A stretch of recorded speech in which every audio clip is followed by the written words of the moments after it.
आज मैं आप लोगों को बताऊंगा प्रीपोजिशन। प्रीपोजिशन जो है बहुत काम आती है आपके ट्रांसलेशन में। जब भी कोई वाक्य बनाते हैं तो उसमें प्रीपोजिशन जो है बहुत काम आती है, और प्रीपोजिशन को समझना बहुत ज़रूरी है कि प्रीपोजिशन कहाँ पे यूज होती है और प्रीपोजिशन का क्या मतलब है। ठीक है, कुछ वाक्य जो है हम आपके सामने बोर्ड पे लिखे हुए हैं, कुछ प्रीपोजिशन लिखे हुए हैं। इनको मैं बताऊंगा कि कैसे यूज होती हैं प्रीपोजिशन, कहाँ पे यूज होती हैं, इनका क्या मतलब है। समझ गए। अब देखिए, एक आपकी ये है प्रीपोजिशन पहली, जिस लिखा ऑन। ऑन माने होता है पर। ऑन माने क्या होता है? पर। ठीक है, ऑन मतलब पर, यानी कोई चीज है उसके ऊपर कोई चीज रखी हुई, यानी टच है, तो यानी उस पर क्या लगेगा? ऑन।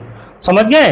जैसे कोई टेबल है, टेबल के ऊपर ये चाक रखी हुई है, या उसके ऊपर कोई ग्लास रखा हुआ है, कोई चीज रखी हुई है, यहाँ वहां पे क्या लगेगा? ऑन। जहां पर ये मैंने लिख दिया है कि the book on the table, यानी कि जो बुक रखी है कहाँ रखी है? टेबल के ऊपर। ऐसे टेबल है, ये बुक रखी हुई है, तो यानी ये टच है टेबल से, वहां पे क्या लगेगा? ऑन। समझ गए। ओवर। ओवर देखिए कहां पे लगेगा? ओवर माने तो ऊपर के ऊपर। ऊपर जब कोई चीज होती है, जैसे हम हैं, हमारे ऊपर कोई चीज, यानी हमसे टच नहीं हो रही, हमसे दूरी पे कोई चीज है लेकिन है हमारे ऊपर। आप समझ जाइए कि वो हमसे टच नहीं है लेकिन हमारे ऊपर है। जैसे the fan is over my head, यानी कि पंखा जो है हमारे सर के ऊपर है। समझ गए। यानी कि हमसे टच नहीं है, हमसे कुछ दूरी पे है लेकिन हमारे ऊपर है। यहाँ पे क्या लगेगा? ओवर लगेगा। समझ रहे हैं। अब देखिए, इन कहाँ पे यूज होता है? इन में, इन माने होता है में। Mona lives in the village, यानी कि जब कोई जो है गांव में, शहर में, सिटी में, यानी क्या रहता है? इन माने होता है में। ठीक है, यानी कि गांव में रहता है, शहर में रहता है, कहीं पर भी रहता है, तो वहां पर क्या लगेगा? इन लगेगा। समझ गए। अब यहाँ पर क्या है? मोना लिव्स। लिव माने, लिव्स माने रहती है इन द विलेज, यानी कि मोना कहाँ रहती है? गांव में रहती है। समझ गए। तो ये हो गया इन, यहाँ पर यूज हुआ है। अब देखिए, इनटू कहाँ पे यूज होता है? इनटू की अंग्रेजी क्या होती है? के अंदर या भीतर भी कह सकते हैं। किसी चीज के अंदर या भीतर। बात समझ गए। जैसे कोई चीज घड़ा है उसके अंदर, कोई बर्तन है उसके अंदर, कुआं है उसके अंदर। बात समझ गए। किसी चीज के बाहर से कोई चीज अंदर जाए तो इनटू लगेगा।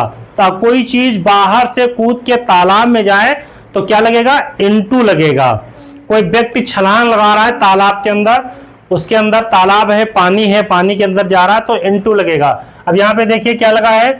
द फ्रॉग, यानी मेढक जम्प्ड इनटू द वेल। ठीक है। अब देखिए यहाँ पर इनटू लगा है, किसमें कूदा? इसमें कुएं में। समझिए, इसलिए क्या लगा?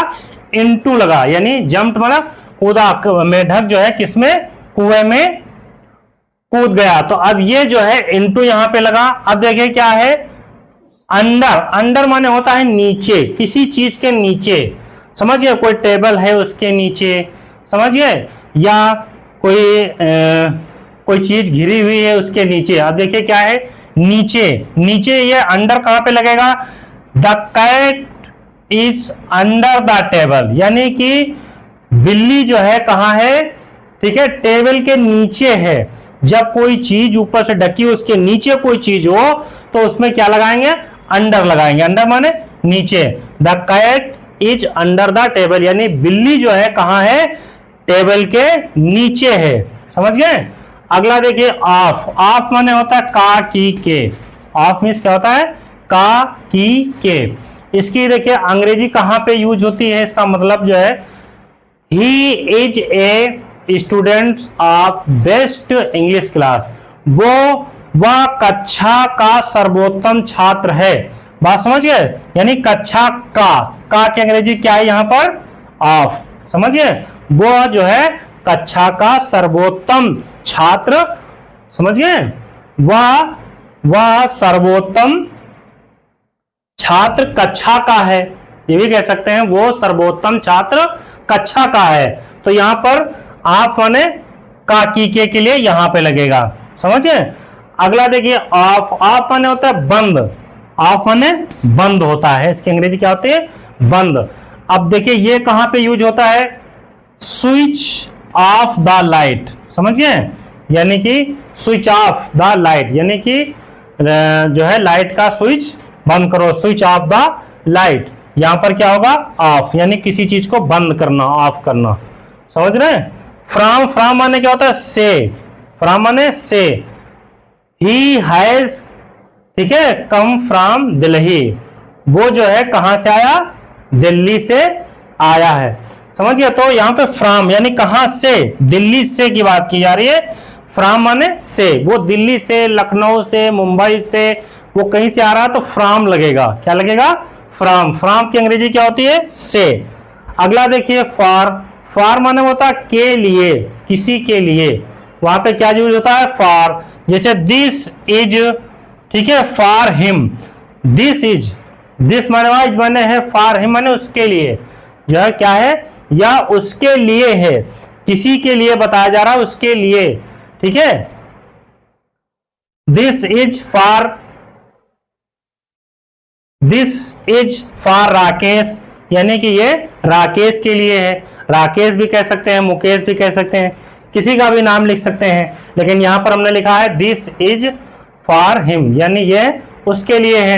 अगला देखिए विथ, विथ माने क्या होता है, साथ या के साथ होता है, विथ माने साथ भी होता है और के साथ भी होता है। देखिए अब यहां पर इसको कैसे यूज किया गया है, विथ को, I play with my friend, ठीक है, आई प्ले, मैं खेलता हूं विथ माई फ्रेंड, अपने मित्रों के साथ। तो यहां पर साथ के लिए क्या आया है, देखिए विथ आया है, समझिए। विथ माने किसके साथ, अपने मित्रों के साथ, यानी मित्र के साथ हम क्या कर रहे हैं, खेल रहे हैं। तो यहां विथ माने साथ होता है, या के साथ या साथ होता है। बाई, बाई माने होता है द्वारा या के द्वारा होता है, बाई माने द्वारा भी होता है और के द्वारा, ये भी एक प्रोपोजिशन है, आपको ये मिलेगी ट्रांसलेशन जब भी आप पढ़ेंगे उसको बनाएंगे। तो देखिए इसको कैसे यूज किया गया है, ही केम बाई बस, वो जो है बस के द्वारा आया, समझिए। अब देखिए द्वारा, बस के द्वारा, जब किसी चीज के द्वारा आया जाता है, बाई बस, समझ रहे हैं। तो यहां पर क्या हो गया, बाई बस, यानी बस के द्वारा आया, समझ रहे हैं। अगला देखिए अबाउट, अबाउट मतलब होता है बारे में या के बारे में, अबाउट यानी किसी के बारे में, बात समझिए। Tell me about your city, tell me मतलब बताइए, ठीक है, अबाउट माने बारे में, योर सिटी अपने शहर के बारे में बताइए, ठीक। जब किसी चीज के बारे में पूछा जा रहा है तो वहां पे क्या लगता है, अबाउट, अबाउट मतलब बारे में। तो ये हुई प्रेपोजिशन आपकी, समझ रहे हैं। और ये प्रेपोजिशन आपके ट्रांसलेशन यूज में आपको जानना बहुत जरूरी है। जब भी ट्रांसलेशन बनाएंगे तो कौन सी प्रेपोजिशन कहां पे लगेगी, इसको जानना बहुत जरूरी है, अन्यथा आपका ट्रांसलेशन गलत हो जाएगा, आपका अर्थ उसका गलत हो जाएगा, समझ गए। ये प्रेपोजिशन आप एक बार देख लेंगे आपको तुरंत हो जाएगी, बस थोड़ा प्रैक्टिस करेंगे, बहुत आसान है, कोई दिक्कत नहीं। अगले वीडियो में फिर आपके साथ कुछ नया लेके आते हैं।